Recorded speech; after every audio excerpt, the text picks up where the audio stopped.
Good afternoon, everyone. Thanks for joining us. Can someone confirm that you can hear me via the chat box? Great, thanks. We're using a new system, so I want to make sure. Thanks for joining us. This is APA Sustainable Communities Division webinar. It's a little different than our usual webinars. It's going to be shorter, and we're going to focus on what the division is up to and ways you can get involved. And so I'm sure most of you, if not all of you, know this, but the APA Sustainable Communities Division aims to support planners who are committed to sustainability and integrating all aspects of sustainability into our work through the combined factors that shape our communities. As usual, we like to start off our webinars by thanking our sponsors. We've got tons of sponsors, and they allow us to put on events such as webinars, but also everything else that we're working on, which you'll hear more about in a couple of minutes. So today, you have two of us on the call. I'm Jenny Koch. I'm the Secretary-Treasurer of the Sustainable Communities Division. Also on the line is Scott Turner, who's the Chair of the Division. And as I said, we're going to discuss ongoing and upcoming Sustainable Communities Division activities. We're going to provide an overview of what we're working on and discuss volunteer opportunities, and then we'll give you a chance to ask some questions at the end. At any point, if you have questions, please just put them in the chat box.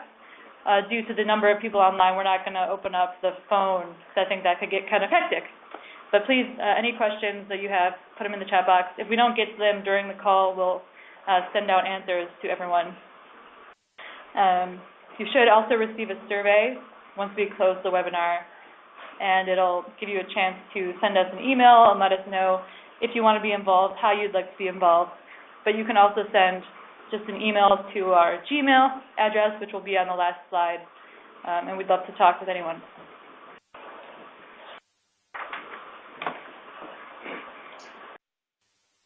So I'll turn it over to Scott to give a little overview of the division.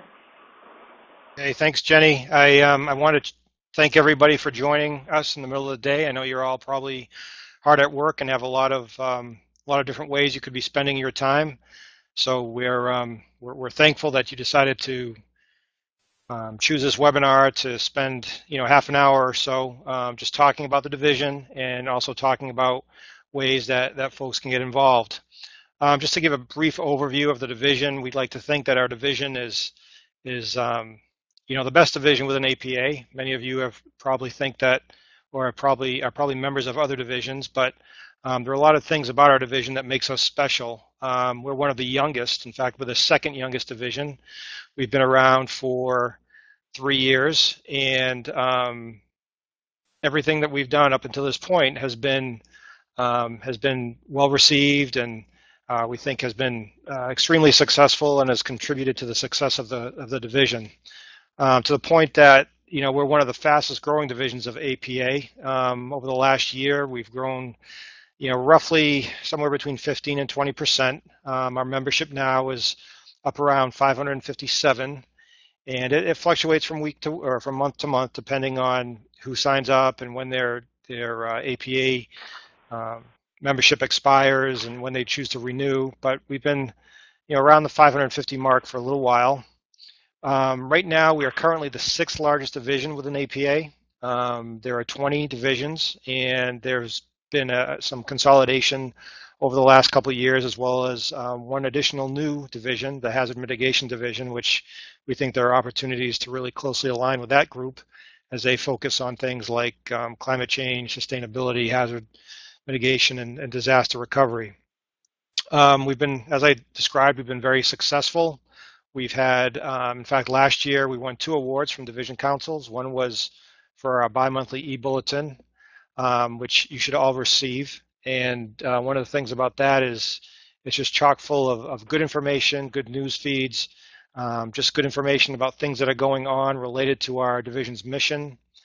We've also received a branding award from APA, and this year we'll be applying for at least 1, if not 2, division awards that we think we have a great opportunity to be successful at. So the division is strong. We have great volunteers, and we have a lot of activities.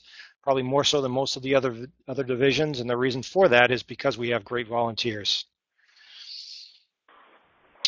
Jenny, can I? Yep, I guess I can move the slides. So the way we're structured is really we're an organization of members. Our elected positions are really here to serve the membership and to do as the membership desires. To that extent, or to reinforce that, every year we've been doing a membership survey to kind of understand what you want and what you want to see, and we try to respond and do our programming in accordance with what the membership, with what the survey shows. We have two positions that are elected, the chair position, which is what I'm holding now until the end of next year, and when I say the end of next year, the end of next calendar year, as well as Jenny's position as the secretary and treasurer. Our past chair, who's Rob Kearns, did a great job when he was chair, and he's still extremely active with some of our special initiatives, as well as participating in our executive committee, which we have tonight, actually. We have our bi-monthly executive committee meeting tonight. And then we have three standing committees. One is our communications committee, which is responsible for our social media, our website, our e-bulletin, and our newsletter. Just as a point of reference, our newsletter will be distributed shortly, probably in the next week or so. Try to do 2 a year, one after the conference and one at the end of the year, so you should expect that shortly. We also have our leadership and policy committee, which really works with our champions program, our other APA initiatives, which we'll get into a little bit more, and also our education and practice committee, which is really involved with our webinar program as well as our awards programs. Jenny, why don't you talk a little bit about our communications? Yeah, so we, as I'm sure most of you know, we have a pretty extensive online presence. We have the e-bulletin, which is probably our widest, most widely distributed communication device that comes out every 2 weeks, and it's it's an email blast, we call it, and it has links to upcoming events, links to current news items that pertain to sustainability, info about our upcoming webinars. We're aiming to really make it focus on, keep it broad to touch on everyone's sustainability interests, but also make sure that it's relevant to what our members are wanting to see.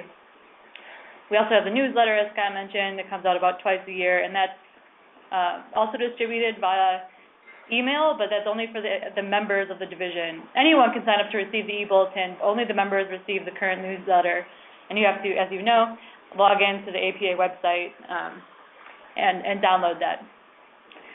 We have a Facebook, LinkedIn, and Twitter presence, and we've got a lot of different followers on there. And we also have both a website on the APA website and then a blog website that we use more casually. When we have our e-bulletins that go up on there, and that's where people sign up for the e-bulletin, but we also do other informal blasts on the blog. So we have a extensive communications presence, but we are looking to how we can streamline that, and we'd love to get more people involved. So we'll talk more about that in a little bit.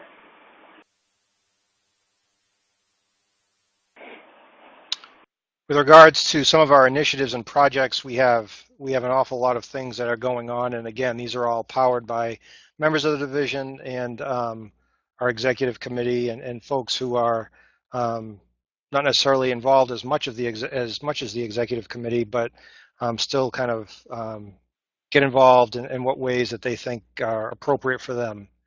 One of the what I'm going to do is I'm going to go through what we consider most of our more high-profile initiatives and projects. The first one I want to talk about is our Sustainability Champions Program. One of the things that really is different, and I guess we ought to take a little bit of time to talk about the difference between divisions and chapters. When you join APA, everyone is required to join their state chapter. And basically that's a way of getting in touch with and getting involved with folks in your own state. That's how the chapters are set up. The divisions are a little bit different. The divisions are set up to serve either an interest group or a specific population. And they're national. They're spread out across the entire country and in some cases outside of the country. And so the divisions have there are a lot of things about the divisions that are just inherently different than about the chapters. But one of the things and one of the challenges about the divisions is that, but also one of the strengths of the divisions is that one of the strengths is that you're able to really interact with folks from around the country. And as we talk with with folks in different parts of the country, we can see that the type of work they get involved with is different. The challenges that they face are a little different. The issues that they face are a little bit different. And so it just gives you another perspective on how, what different folks around the country are working on, what they're dealing with, and the types of stuff that they see on a day-to-day basis. Our Champions program is unique in that it is a way of giving geography to the division, and it is something that is unique and differentiates our division from the other divisions. Right now, our Sustainability Champions program is in its pilot stage. We currently have 13 champions that are in 12 states, and it's really what we've entrusted or empowered the champions to do is to really set up their own agenda for what they want to do in each one of their states.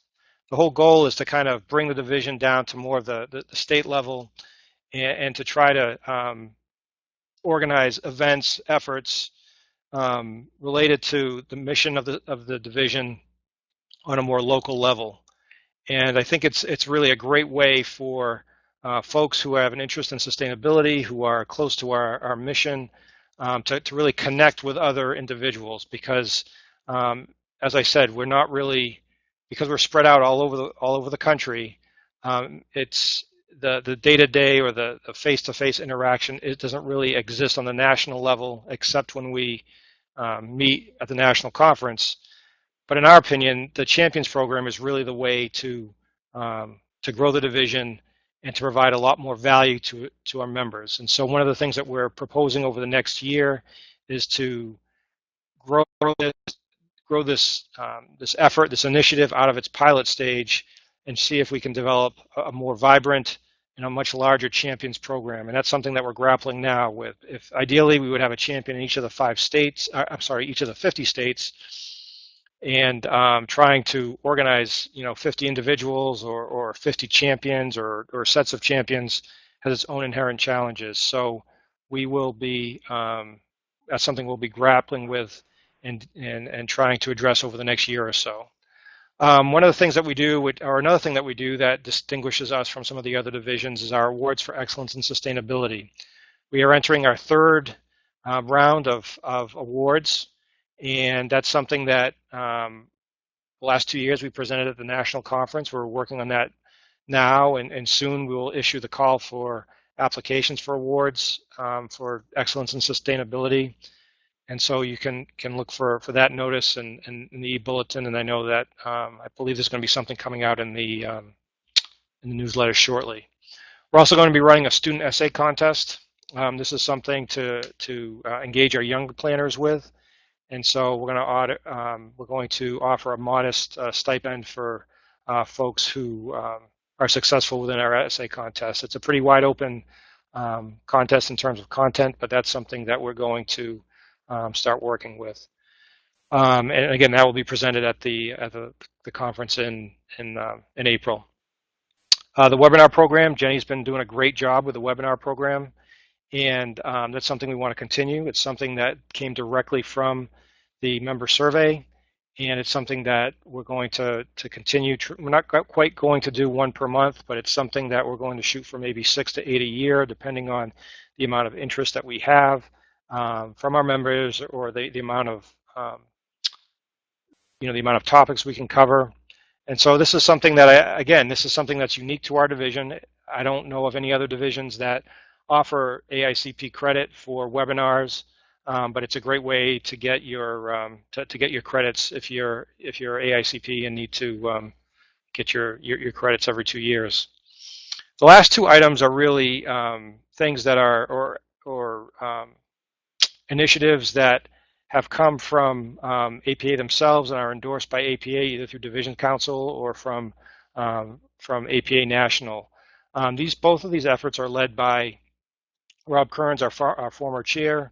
One is the Smart Cities Initiative, which is being done collaboratively with two other divisions, one being the technology division, to try to understand the role that technology plays in planning and in development of our cities.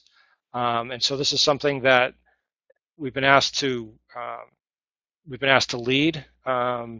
It's been something it's an initiative that's been endorsed by the Divisions Council and is important to APA. And so Rob is working diligently to move that initiative along. And the last thing that we have listed here is our sustainability framework.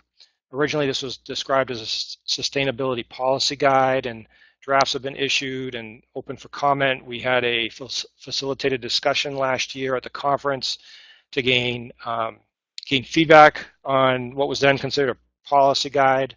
As you can imagine, the comments that we received, both from the facilitated discussion and from the Delegates Assembly, were wide and varied, and so the decision was made to really make this more of a framework rather than a policy guide, and that's something that we're working on having adopted prior to the conference in April. That's the schedule as of right now, and hopefully we're able to meet that. So these are some of the initiatives that we've talked about, and one of the reasons for this call was not only to talk about our initiatives, but also to talk about why volunteer. And I've been involved with the planning profession for a long time. I've been involved with a lot of different organizations, both professional development organizations, professional societies, and so forth. And when I first started my career, I used to just join and not really get involved. And I'd like to read the whether it was newsletters or the information that was provided. And when I started probably 25 years ago, everything was paper. There wasn't a whole lot of electronic information. But that's what I would do. As I've aged, I guess, and got more progressed in my career, I've realized that the best value in terms of getting involved with a professional organization like this division is really it's really about getting involved, expanding your network, and by getting more involved, by getting involved with whatever organization you choose, and we're talking today about sustainable communities, it really helps you build your professional network. It helps you learn about things that are going on in the industry. It allows you to get involved with efforts that are. I apologize, my phone is ringing. It allows you to get involved with, I guess, extracurricular type of activities, whether they be research or otherwise, to just kind of enhance your knowledge and enhance your everyday job. You get an opportunity to talk with other folks from around the country, to work with national leaders, both within the division as well as within APA itself. Gives you an opportunity to build your resume, and it also is a heck of a lot of fun. One of the things that's been great for me, being the chair, is that I deal with people from around the country, like Jenny. I mean, we don't talk every day, but we email, a few times a week. Some days, like today, we'll talk 3 times. But it's a lot of fun to talk with other folks and to really understand what's going on around the country, and like I said, build your resume, work with other folks, and just expand your network. And so right now, hello? Go ahead. Right now we have a number of different volunteer opportunities. We have some great volunteers within the division. We have some folks who are highly dedicated, like Jenny. I mean, Jenny is she's like a super volunteer. She is always there whenever we need something. Right now we're gearing up to promote our third annual awards for excellence in sustainability. That's something that will be presented at the annual conference, as I described earlier. We're getting ready to advertise our essay contest. We're planning for the conference in April, and so the conference activities are considerable. We have what's required of us by APA, which we're happy to do, which is our by right session. It is also, we also have our facilitated discussion, which we already have scheduled. So those are already planned, and those will be on Monday morning of the conference. We have our reception, which we are in the midst of planning right now. We could always use some help there. We also have a special session that we are contemplating, and we are working with APA on, which hopefully soon we'll be able to release a little bit more details about that. But again, we don't have folks that are as part of our executive committee on the ground in Phoenix. All of our folks that are involved with planning the conference are not in Phoenix, but if you have an interest in getting involved, please let us know. Our Sustainability Champions program, which I think is one of our most exciting programs, as I described, we're looking to expand that. So if you're in a state where there is no sustainability champion and you're interested in getting involved, we'll work with you there. If you're in a state where a champion already exists, we'll put you in touch with your champion, and so you can coordinate with them and see how you can get involved.